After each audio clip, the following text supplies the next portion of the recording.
Hey everyone, and welcome back to the show. You know, it feels like every other week there's another headline about layoffs, doesn't it? It's unsettling, to say the least. It's a topic that's been on a lot of people's minds, including mine. Absolutely, Ruth. It's almost become the new normal in some industries, and it creates this underlying anxiety for so many of us. That what-if question is always lingering, and honestly, it can be paralyzing. So today, we really want to dive into something practical. How can we actually protect ourselves from layoffs? Exactly. Because while we can't control the market or a company's decisions, there are definitely things we can control. And I think the first big one, the most foundational, is skill diversification. Don't put all your eggs in one basket skill-wise. That's such a good point. It's not just about being good at your job, but being good at multiple things, or at least being able to adapt. Like if you're a marketing specialist, maybe also understand the basics of SEO or content creation, or even some data analytics. It makes you indispensable. Right. Think about it from a company's perspective.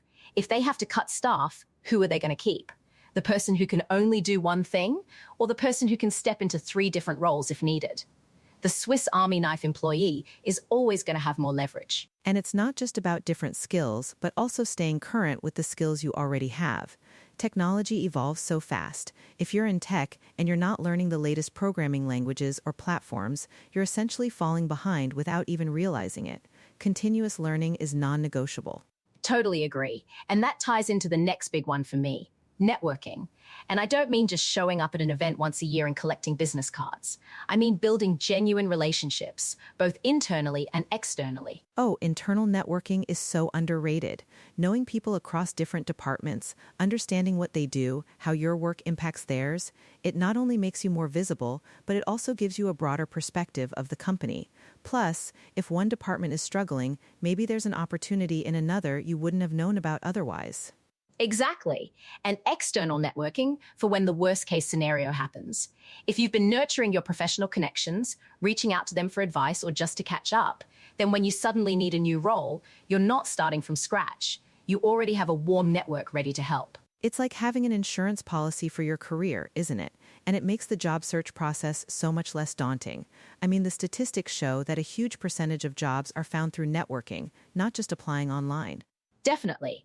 Another crucial aspect, and this isn't directly about your job performance, but it's about financial preparedness. Having an emergency fund. This is so vital for peace of mind.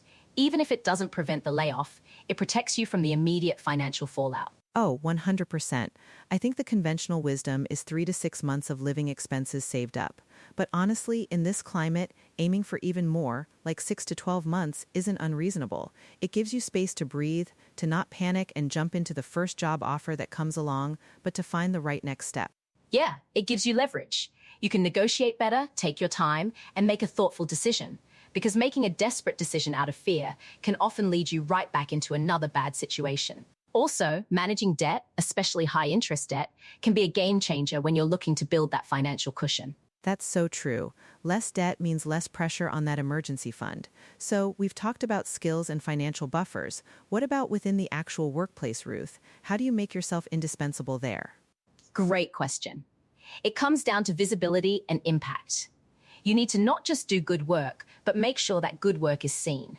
Don't be afraid to toot your own horn a little. In a tasteful way, of course. Like sharing your accomplishments in team meetings or in your one-on-ones with your manager, not just saying I finished X task, but I finished X task which resulted in Y positive outcome for the company.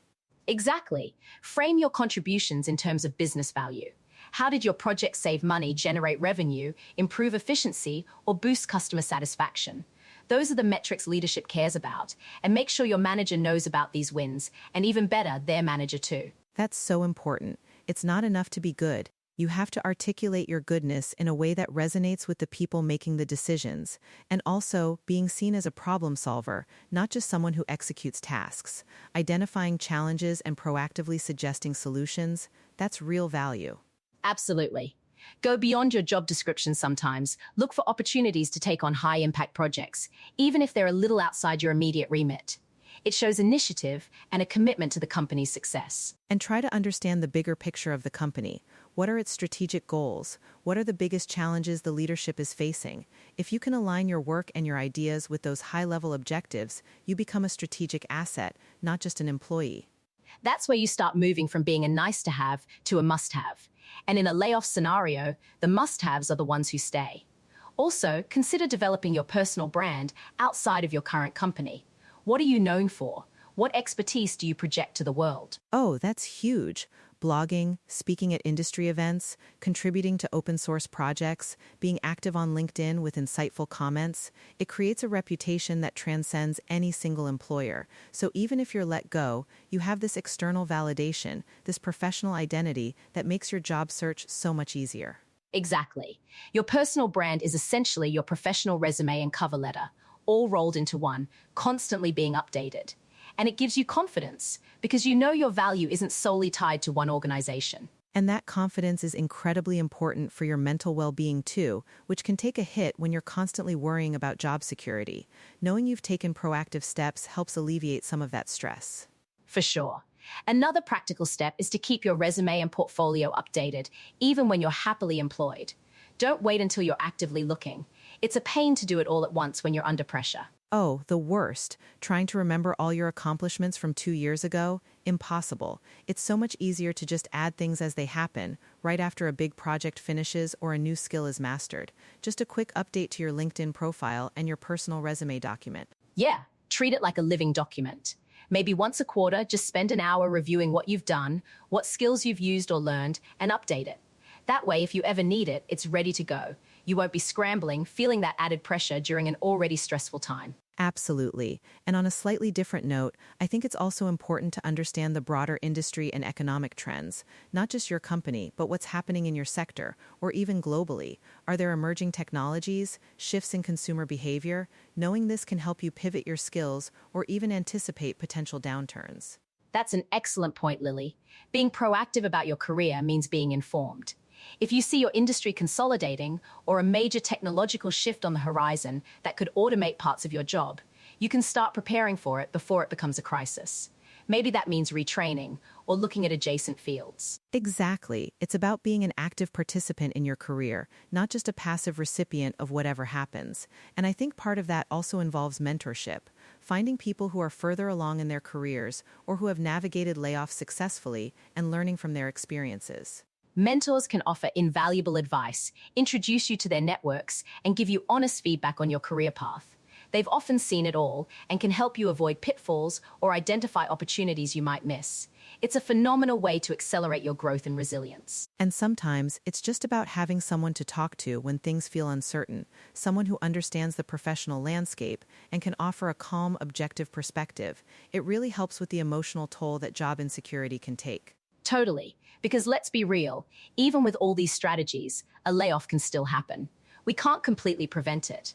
But by taking these steps, you minimize the damage, shorten the recovery time, and position yourself much better for the next opportunity. That's the key, isn't it? It's not about creating an impenetrable fortress around your job, because that's just not realistic. It's about building resilience, developing transferable skills, and having multiple options so that if one door closes, you have several others ready to open. Right. It's like having multiple streams of income for your career capital.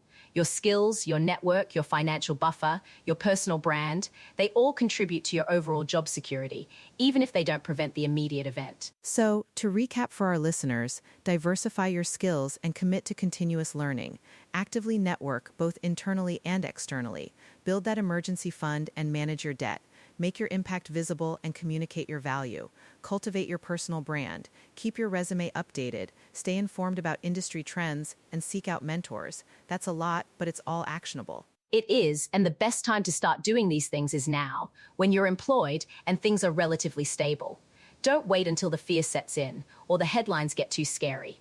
Proactive measures are always more effective than reactive ones. Exactly. It's an ongoing journey, not a one-time fix. Invest in yourself, invest in your career, and you'll be much better equipped to weather any storm that comes your way. Thanks for tuning in, everyone, and remember to take care of yourselves and your careers. Yeah, thanks for joining us today. We hope these strategies give you some practical steps and a bit more peace of mind. Until next time, stay proactive and keep learning.